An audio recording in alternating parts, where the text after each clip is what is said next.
साँच्चै परमेश्वर पिता महान हुनुहुन्छ। उहाँ सर्वशक्तिमान, सर्वज्ञानी, सर्वव्यापी परमेश्वर हुनुहुन्छ।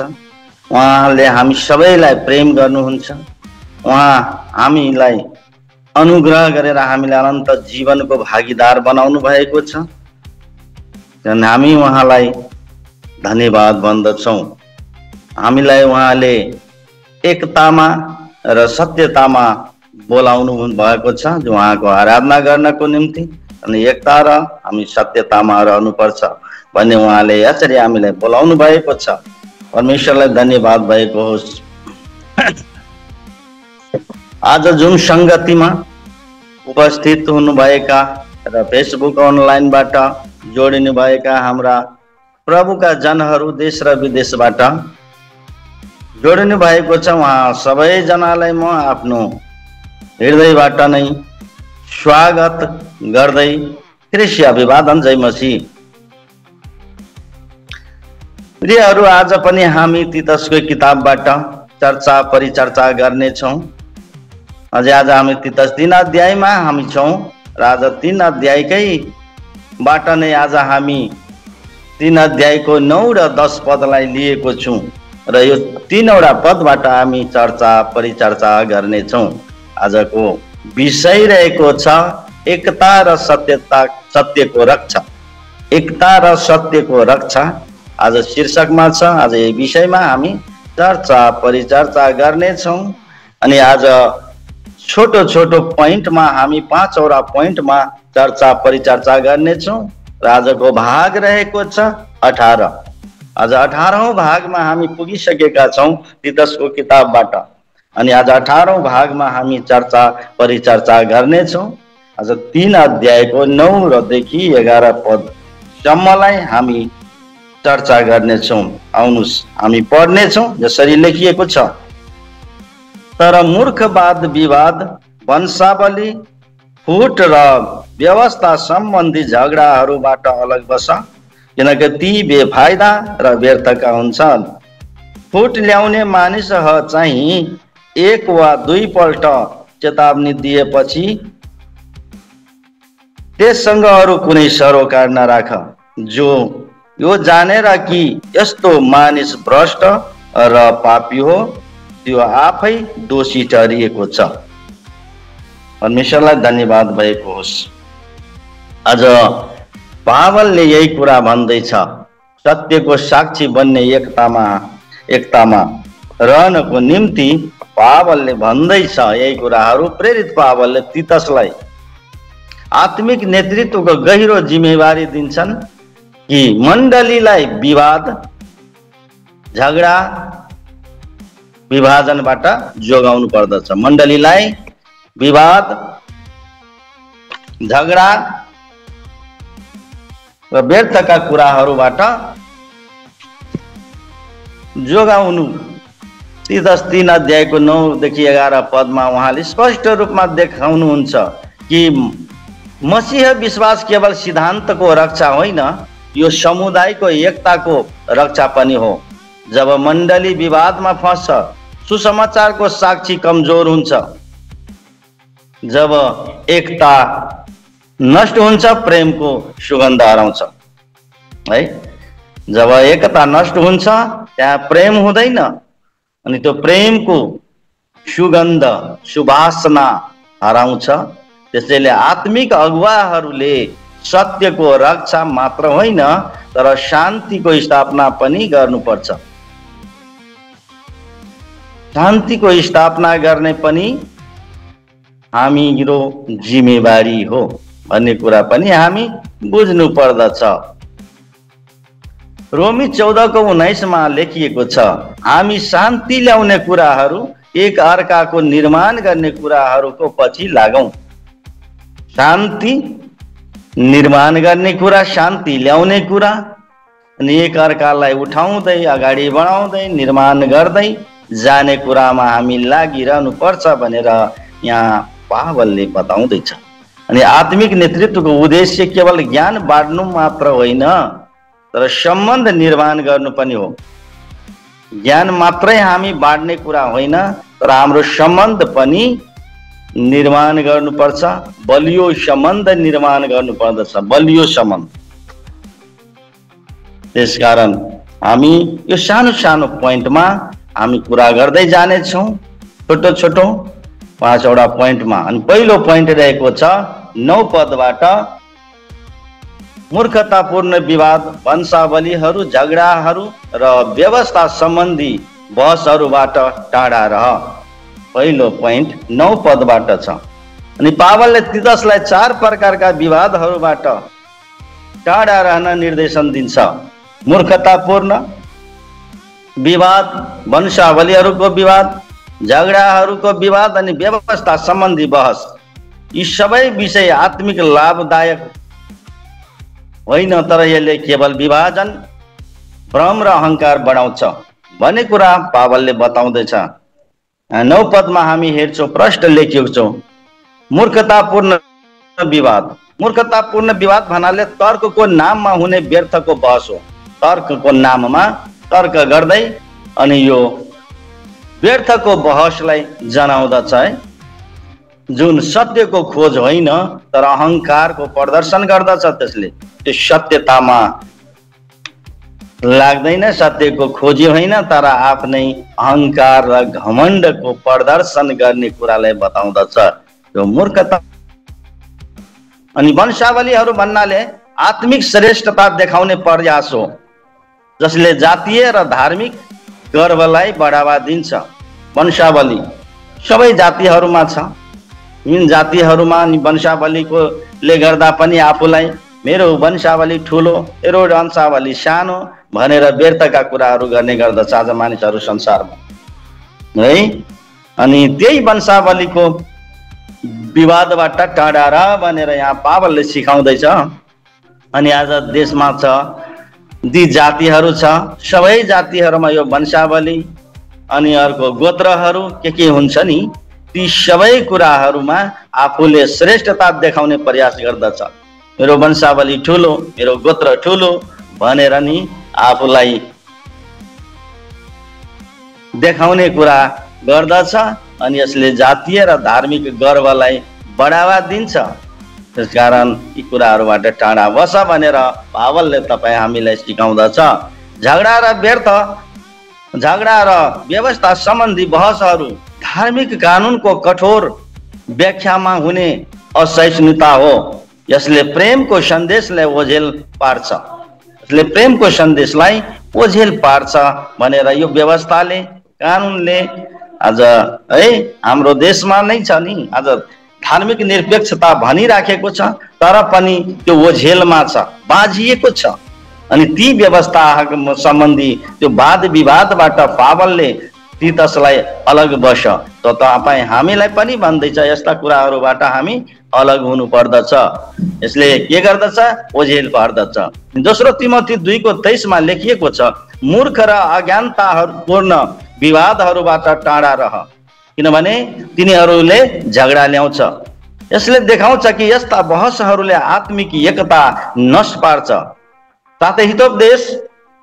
साथै हितोपदेशमा भनिएको छ 20:3 मा, झगडा गर्नु मानिसको सम्मान हो, तर मूर्खहरू सधैँ झगडामा लागिरहन्छ। मूर्खहरूले सानो सानो कुराहरूमा विवाद गरिराखेका छन् जसको कुनै अर्थ पनि हुँदैन अनि त्यस्तामा लाग्दछन्। जब मण्डलीहरू पनि व्यर्थ विषयमा फस्छ तब सुसमाचारको सुगन्ध हराउँछ। सुसमाचार नै हराउँछ भन्ने कुरा। सुसमाचारले जुन असल भाषण दिनुपर्ने त्यो भाषण नै हराएर जान्छ है। उदाहरणको लागि एक मण्डलीमा 2 समूह बप्तिस्माको विधि, संगतिको शैली वा लुगा लगाउने तरिकामा झगडा गर्दछन्। यी विषयहरू सुसमाचारको मुटु होइन, तर यीले मण्डलीमा विभाजन ल्याउँदछ। यी वाद विवादले मण्डलीमा विभाजन ल्याउँदछ। अनि पावलले यस्ता विषयहरूबाट टाढा रहन आग्रह गर्दछ ताकि मण्डलीको ध्यान प्रेम, सेवा र उद्धारमा केन्द्रित रहोस्। मण्डलीको आफ्नो सेवा, प्रेम, ध्यान अनि उद्धारमा ध्यान रहोस् भनेर यसले बताउँदछ। नै दोस्रो बुँदा रहेको छ 9 पदबाट नै छ ती कुराहरू व्यर्थ र निरर्थक छन्। ती कुराहरू, यी झगडाका कुराहरू, वाद विवादका कुराहरू व्यर्थ र निरर्थक छन्। पावल स्पष्ट रूपमा भन्छन् कि यी विवादहरू व्यर्थ र निरर्थक छन्। यसले आत्मिक वृद्धि गर्दैन, सुसमाचार फैलाउँदैन र मण्डलीलाई बलियो बनाउँदैन, बरु यसले समय, ऊर्जा, एकतालाई नष्ट गर्दछ। आत्मिक नेतृत्वको उद्देश्य विवाद होइन, निर्माण हो। जब मण्डली व्यर्थमा का बहसमा फँस्छ तब सुसमाचारको प्रभाव घट्छ र विश्वासीहरू भ्रमित हुन्छन्, विश्वासीहरू भ्रमित हुन्छ यस्ता कुराहरूबाट है। त्यसकारण पहिलो तिमोथी 1:4 लेखिएको छ, वंशावलीहरूमा ध्यान नदेऊ, यसले केवल अनुमान ल्याउँछन् र परमेश्वरको योजना होइन। यसले देखाउँछ कि व्यर्थ बहसले परमेश्वरको उद्देश्यबाट ध्यान हटाउँछ। साथै हितोपदेश 18:2 पनि भनिएको छ, मूर्खले समझदारीमा होइन केवल आफ्ना विचार प्रकट गर्नमा आनन्द लिन्छ। मूर्खहरूले आफ्ना विचारहरू प्रकट गर्नमा आनन्द लिन्छ। आत्मिक परिपक्वता बहसमा होइन तर शान्तिपूर्ण निर्माणमा देखिन्छ। यिनीहरू आत्मिक परिपक्वता केमा देखिन्छ भने शान्तिपूर्ण निर्माणमा देखिन्छ। तब हामी एक मसीह समूहले यीशुको पुनरागमनको मिति अनुमान गर्न थाल्छ है। कतिले तपाईँ हामीलाई थाहा छ कतिचोटि यस्ता भविष्यवाणी गर्ने भविष्यवक्ताहरू पनि छन् जसले येशूको पुनरागमनको मितिलाई अनुमान गरेर तोकिएको हामी देख्दछौँ, जसले डर, भ्रम र विभाजन ल्याउँछ। तर येशूले आफैले भन्नुभयो, कोही पनि त्यो दिन, कसैलाई पनि त्यो दिन वा घडीको थाहा छैन, जान्दैन, कोही पनि जान्दैन, कसैलाई थाहा छैन। मत्ती 24:36 हामी प्रश्न हेर्दछौँ, जो यो कसैलाई थाहा छैन प्रभु येशू ख्रीष्टको आगमनको दिन। त्यसैले यो व्यर्थका अनुमानले होइन तर विश्वास, सेवा र प्रेमले हामी मण्डली निर्माण गर्नुपर्दछ अनि निर्माण हुन्छ है, निर्माण हुन्छ। त्यसकारण हामीले यी व्यर्थका कुराहरूमा होइन, हामी यी कुराहरूबाट अलग बस्नु पर्दछ। अनि यी कुराहरू, यी झगडाका कुराहरू, दोस्रो पदले त्यही भन्दछ कि सबै कुराहरू व्यर्थका हुन्। तेस्रो पदमा हामी 10 पदबाट हामी हेर्छौँ भने त्यहाँ छ, जो व्यक्ति विभाजन ल्याउँछ उसलाई चेतावनी देऊ। तेस्रो बुँदा रहेको, जो व्यक्ति विभाजन ल्याउँछ उसलाई चेतावनी देऊ। पावलले आत्मिक अनुशासनको प्रक्रियालाई देखाउँछ कि जो व्यक्ति मण्डलीमा विभाजन ल्याउँछ उसलाई एक पटक चेतावनी दिनुपर्छ, एक पटक चेतावनी दिनुपर्छ। यहाँ विभाजन ल्याउने व्यक्ति भन्नाले जानी जानी झगडा, भ्रम र असन्तोष फैलाउने व्यक्तिलाई जनाउँदछ। र नै यस्ता व्यक्तिहरू मण्डलीमा असन्तोष जनाउँछ, कुनै पनि कार्यक्रममा, कुनै पनि कार्यमा सन्तुष्टि हुँदैन, त्यो असन्तोष जनाएर खालि झगडाका कुराहरू ल्याउँछ। भ्रम पार्ने, अरू विश्वासीहरूलाई भ्रमित पार्ने कुराहरू हुन्छ। अनि यस्ता मानिसहरूलाई चेतावनी दिनुपर्छ भनेर पावलले तीतसलाई भन्दैछ। अनि चेतावनी प्रेमपूर्वक सत्यतामा र पुनर्स्थापनाको उद्देश्यले दिनुपर्दछ। हामी चेतावनी दिँदा पनि अलि होसियारी बोल्ने कुराहरूमा, व्यवहारिक कुराहरूमा हामी ध्यान दिनुपर्दछ। प्रेमपूर्वक सत्यमा र पुनर्स्थापनाको उद्देश्यले दिनुपर्दछ चेतावनी। हामी सुधारको निम्ति दिनुपर्दछ, हामी उसलाई बिगारको निम्ति होइन। आत्मिक अनुशासनको मूल उद्देश्य दण्ड होइन, पुनर्स्थापना हो। यो अनुशासनमा राख्ने कुरा अब सबैको विचारमा सबै किसिमको हुन सक्छ, तर यसको मूल उद्देश्य चाहिँ दण्ड दिने होइन, के गर्ने, पुनर्स्थापना गर्ने, सुधार गर्ने हुन्छ। जब अगुवाहरूले प्रेम साथ सत्य बोल्छ तब परिवर्तनको सम्भावना बढ्छ है।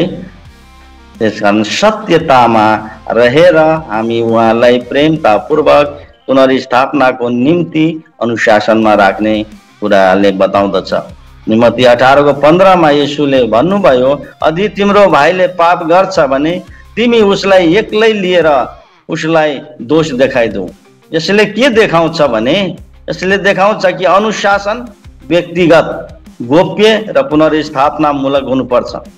गोप्य पनि हुनुपर्छ, एकान्तमा एक्लैमा सम्झाउने कुरा गर्नुपर्दछ। उसको दोष देखाउने कुरा व्यक्तिगत रूपमा, एकतामा, एकान्तमा अनि गोप्य रूपमा देखाइदिने कुरा छ। साथै गलती 6:1 मा लेखिएको छ, यदि कोही पापमा फस्छ भने तपाईहरू आत्मिक मानिसहरूले नम्रता साथ उसलाई सुधार गर्नुहोस्। सुधार गर्नको निम्ति पनि हामीले बुझ्नुपर्छ, त्यो चेतावनी भनेको उसलाई त्यहाँबाट लखेटिने कुरा मात्रै हुँदैन, त्यहाँ सुधार्ने कुरा हुन्छ। सुधारको निम्ति हामीले उहाँलाई चेतावनी दिने हो, सम्झाउने हो व्यक्तिगत रूपमा। अनि आत्मिक चेतावनी यो कठोरता होइन, यो करुणाको हो है। उदाहरणको लागि एक मण्डली सदस्यले बारम्बार अरूको विरुद्धमा अफवाह फैलाउँछ अनि अगुवाले उसलाई एकपटक व्यक्तिगत रूपमा सम्झाउँछ। यदि त्यो व्यक्ति परिवर्तन हुँदैन वा दोहोर्याएर सार्वजनिक रूपमा चेतावनी दिनुपर्दछ उसलाई फेरि। अनि यसले मण्डलीमा सत्यको सामना र एकताको रक्षा गर्दछ। यसले सत्यको सम्मान हुन्छ, त्यहाँ सत्यको सम्मान र एकताको रक्षा पनि गर्दछ। त्यसकारण हामी चेतावनी दिनु पर्दछ। जो व्यक्ति विभाजन ल्याउँछ उसलाई चेतावनी दिनुपर्छ भनेर आज तेस्रो बुँदाले भन्दछ। 4औं बुँदामा हामी हेर्छौँ, फेरि चेतावनी देऊ। यो 10 पदबाटै हो, फेरि चेतावनी देऊ अनि त्यसपछि उसँग कुनै सरोकार नराख भनेर यहाँ बताइराखेको छ। 10 पदलाई हामी हेर्छौँ भने त्यहाँ प्रष्टै लेखिएको छ।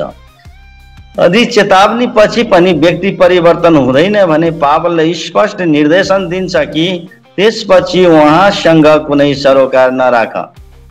सरोकार नराख भन्नाले आत्मिक सहभागितामा सामेल हुन रोक्नु हो। आत्मिक सहभागितामा सामेल हुन रोक्नु हो ताकि मण्डलीमा झगडा फैलिन नदियोस्। आत्मिक नेतृत्वको उद्देश्य मण्डलीको एकता र सुसमाचारको साक्षीको रक्षा गर्नु हो। जब कोही व्यक्ति बारम्बार झगडा ल्याउँछ तब उसलाई टाढा राख्नु नै मण्डलीको भलाइ हो। बारम्बार जो आउँछ नि, भनाइ पनि छ, धेरै किसिमका यस्ता कुराहरू हाम्रो गाउँघरमा भन्दछ। यस्ता मानिसहरूबाट हामी टाढा हुनु पर्दछ, अलगै बस्नु पर्दछ।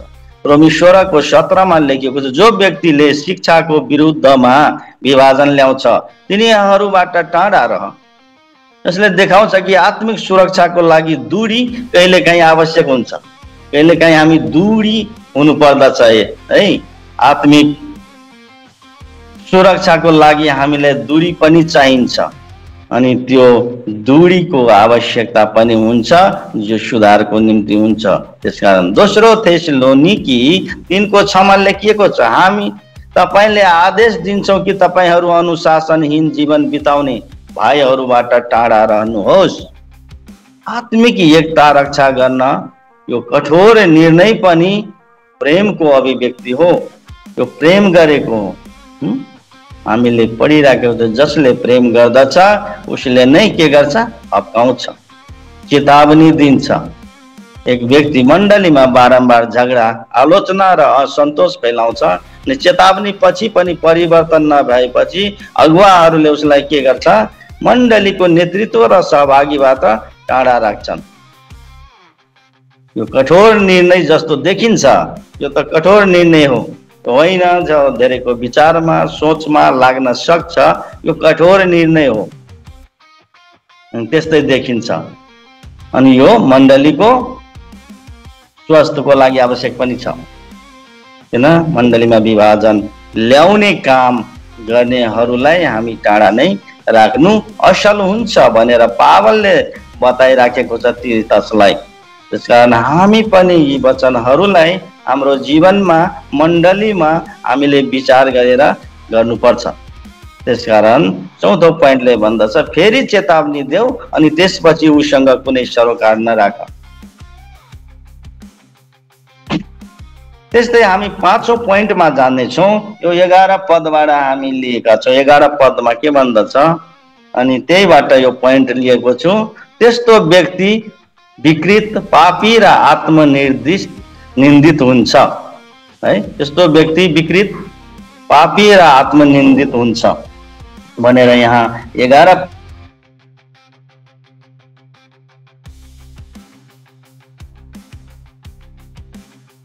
पदले भनेको छ। यो जानेर कि यस्तो त्यो आफै दोषी ठहरिएको छ। त्यसकारण पावलले अन्तमा देखाउँछ कि जो व्यक्ति चेतावनी पछि पनि परिवर्तन हुँदैन त्यो विकृत, पापी र आफूले नै दोषी ठहरिएको हुन्छ।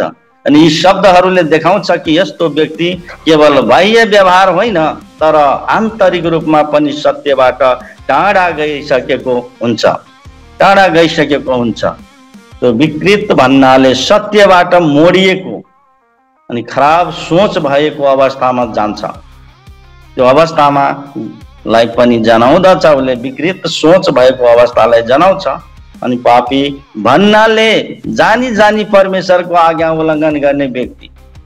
पाप भनेको त्यही हो न, आज्ञा पालन नगर्ने। अनि पापी भन्नाले जानी जानी परमेश्वरको आज्ञा उल्लङ्घन गर्ने व्यक्ति आत्मनिन्दित हुन्छ। अनि आत्मनिन्दित भन्नाले उसले आफ्नै व्यवहारद्वारा दोष प्रमाणित गरिसकेको हुन्छ। आफै आत्मनिन्दित भएको, आफै, अरूले कसैले निन्दा गर्ने होइन तर ऊ आफै जो छ आफ्नै व्यवहारद्वारा दोष प्रमाणित गरिसकेको हुन्छ। अनि अरूलाई दोष दिन उसलाई आवश्यक छैन। उसलाई अरूले दोष लगाउनु आवश्यक छैन है भन्ने कुरा यहाँ बताउँदछ। दोस्रो पत्रुस 2:1 लेखिएको छ, झुटो शिक्षकहरू पनि हुनेछन् जसले विनाश ल्याउने शिक्षाहरू ल्याउँछन्। यसले देखाउँछ कि यस्ता व्यक्तिहरू केवल भ्रम फैलाउँदैनन्, उनीहरूले आत्मिक विनाश ल्याउँछ। उनीहरूले आत्मिक रूपमा विनाश ल्याउने काम पनि गर्दछ है। साथै उनीहरूले बिगार्ने काम गर्दछ। हितोपदेश 6:16-19 परमेश्वरले घृणा गर्ने 7 कुराहरू उल्लेख गरेको छ। यस्ता झुटो साक्षी अनि भाइहरू बीचको झगडा ल्याउने व्यक्ति पनि समावेश छन्। अनि यस्तो व्यवहारले मण्डलीमा अस्थिरता ल्याउँछ र सुसमाचारको साक्षीलाई कमजोर बनाउँछ। सुसमाचारको साक्षीलाई के गर्छ? कमजोर बनाउँछ यस्ता कुराहरूले। अनि यी कुराहरूबाट हामी अलग हुनुपर्ने कुराहरू बताउँदैछ यहाँ पावलले। एक झुटो शिक्षकले मण्डलीमा गलत सिद्धान्त फैलाउँछ र चेतावनी पछि पनि परिवर्तन नआउँदा मण्डलीले उसलाई टाढा राख्छ ताकि अरू विश्वासीहरू भ्रममा नपरुन्। अनि यस्तो निर्णयले मण्डलीको एकता, सत्य र सुसमाचारको साक्षीलाई सुरक्षित राख्दछ। त्यो भ्रममा पर्ने व्यक्तिहरू जब मण्डलीबाट बाहिरिन्छ अनि त्यसले अरूलाई भ्रममा पार्न सक्दैन अनि त्यहाँ एकतालाई खलबल्याउन सक्दैन अनि सत्य र सुसमाचारको साक्षीलाई सुरक्षित राख्छ। अनि आत्मिक नेतृत्वको के उद्देश्य केवल शिक्षा होइन तर सुरक्षित पनि हो। हाम्रो मण्डलीलाई, हाम्रो विश्वासीलाई झुटा शिक्षाहरूबाट सुरक्षित राख्नु पनि हो। हामीले यी कुराहरूलाई विचार गर्नुपर्छ। त्यसकारण यस्ता मानिसहरूलाई हामी चेतावनी दिँदै पनि हाम्रा कुराहरू सुनेन भने ती मानिसहरूलाई संगतिबाट टाढा राख्नु नै असल हुन्छ भनेर यहाँ बताइएको छ। निष्कर्षमा एकता र सत्यको रक्षा। तीतस 3:9-11 पदले देखाउँछ कि आत्मिक नेतृत्वको जिम्मेवारी केवल प्रचार होइन तर मण्डलीको एकता र सत्यको रक्षा पनि हो। व्यर्थ विवाद, झगडा, विभाजनले सुसमाचारको साक्षी कमजोर बनाउँछ। आत्मिक अगुवाहरूले प्रेमपूर्वक चेतावनी दिनुपर्दछ। हामीले उनीहरूले सम्झाउनु पनि पर्छ। बाइबलले भने अनुसार नै हामी एकपल्ट व्यक्तिगत रूपमा सम्झाउँछौँ, त्यसपछि सामूहिक रूपमा। तर पनि परिवर्तन भएन भने हामी के गर्छौँ भने उनीहरूलाई हामी टाढा राख्छौँ। अनि यो प्रेमपूर्वक चेतावनी दिनुपर्छ अनि पुनर्स्थापनाको प्रयास गर्नुपर्दछ। उनीहरूलाई सुधार्न पनि हामीले प्रयास गर्नुपर्दछ। ती कुराहरूबाट अलग राखेर त्यसको जीवनमा सुधार ल्याउनु पर्छ। तर आवश्यक परेमा कठोर निर्णय पनि लिनु पर्दछ। अब बुझेन भने, सम्झेन भने कठोर निर्णय पनि लिनु पर्दछ। जब मण्डली प्रेम, सेवा र सत्यमा एक हुन्छ तब संसारले येशूको साक्षी देख्दछ। जब मण्डलीमा कतिपल्ट भनिन्छ हाम्रो व्यवहारमा पनि हुनु पर्दछ हैन। सुसमाचार हाम्रो यो प्रचार यो बाट मात्रै होइन, हाम्रो व्यवहारबाट पनि हुनु पर्दछ। कतिचोटि मैले भनिसकेको छु, एकजना मिसनरीले एउटा गाउँमा गएर उसले खेतमा काम गर्यो, उसले कहिल्यै पनि प्रचार गरेन। खेतमा मानिसहरूसँग घुलमिल गरेर काम गरेर बसेको, तर एक दिन त्यो पुरै गाउँ के भएछ, परिवर्तन भएछ उसको व्यवहारले। सुसमाचार कहिल्यै सुनाएन। अनि त्यस्तो हाम्रो पनि व्यवहार हुनु पर्दछ। अनि यसले संसारले येशूको साक्षीलाई देख्दछ त्यो जीवनमा। त्यसकारण यूहन्ना 17 को 21 येशूले प्रार्थना गर्नुभयो, सबै एक हुन् ताकि संसारले विश्वास गरोस् कि तिमीले मलाई पठाउनु भयो। एकता सुसमाचारको विश्वसनीयता हो। जब हामी विवादबाट टाढा रहन्छौँ, हामी सुसमाचारको असल सुगन्ध फैलाउँछौँ। असल सुगन्ध फैलाउँछौँ र यही सुगन्धले समाजमा परिवर्तन ल्याउँछ, मानिसहरूको जीवनमा शान्ति ल्याउँछ अनि अनन्त जीवनको आशामा उनीहरू बढ्दै जान्छ, परिवर्तन हुन्छ। यसकारण हामी आज यही सिकेका छौँ कि हामी यी व्यर्थका वाद विवादहरूबाट अलग बस्नु पर्दछ। व्यर्थका वाद विवादहरूबाट हामी अलग हुनु पर्दछ र यस्ता मानिसहरू हाम्रो मण्डलीमा छ भने हामी प्रेमतापूर्वक उनीहरूसँग व्यवहार गरेर सम्झाउने काम गर्नु पर्दछ, चेतावनी दिने काम गर्नु पर्दछ। तर पनि मानेन भने हामीले यसबाट अलग आउनु पर्दछ। कहिलेकाहीँ कठोर निर्णय पनि लिनु आवश्यक नै देखिन्छ। त्यो के को लागि भने सुधारको लागि, बिगारको लागि होइन। त्यसकारण आज हामी यी कुराहरू मनन गर्दै चिन्तन गर्दै हामी आजको वचनबाट हामीले आशिष पाएका छौँ अनि यी कुराहरू हाम्रो जीवनमा लागू हुनु पर्दछ भनिकन म आशा गर्दछु कि आज तपाईँ हामी सबैजना केही न केही कुराहरू हामी सिकेका छौँ, आशिष पाएका छौँ। परमेश्वरलाई धन्यवाद भएको होस्। आजको वचनलाई म यतिकैमा राख्छु। आउनुहोस् हामी छोटो प्रार्थना गर्नेछौँ। हालेलुया। महान परमेश्वर बुवा, हामी तपाईँलाई धन्यवाद दिँदछौँ। आज हाम्रो जुम सङ्गतिमा, फेसबुक अनलाइनमा जोडिएर देश विदेशबाट हामी जतिजना उपस्थित छौँ, परमेश्वर बुवा हामी सबैजनाले आशीर्वाद दिनुभएको होस्, स्वस्थ जीवन दिनुभएको होस्। अनि आज सिकेका कुराहरू हामीले परमेश्वर बुवा हाम्रो जीवनमा, हाम्रो मण्डलीमा यी कुराहरूलाई व्यवहारमा उतार्न सकौँ। धन्यवाद दिन्छु। हामी सबैजनाले आशिष बनाउनु भएको लागि तपाईँलाई धन्यवाद दिन्छौँ। तारा आदर महिमा तपाईँले दिँदै आशिष माग्दछौँ। तपाईँले प्रेम गर्ने येशू प्रभुको पवित्र अनि उच्च नाम, आमीन। हुन्छ, यो समय आशिषको प्रार्थना गरिदिनुहोस्। आशिषको प्रार्थना पनि हामी गर्नेछौँ। आउनुहोस्।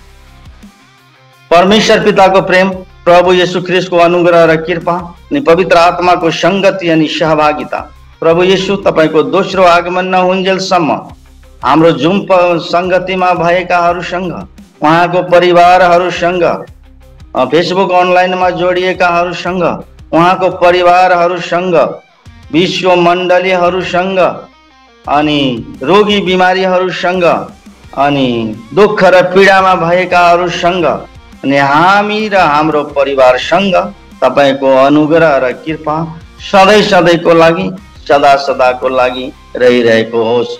येशू प्रभुको नाउँमा, आमेन। हुन्छ।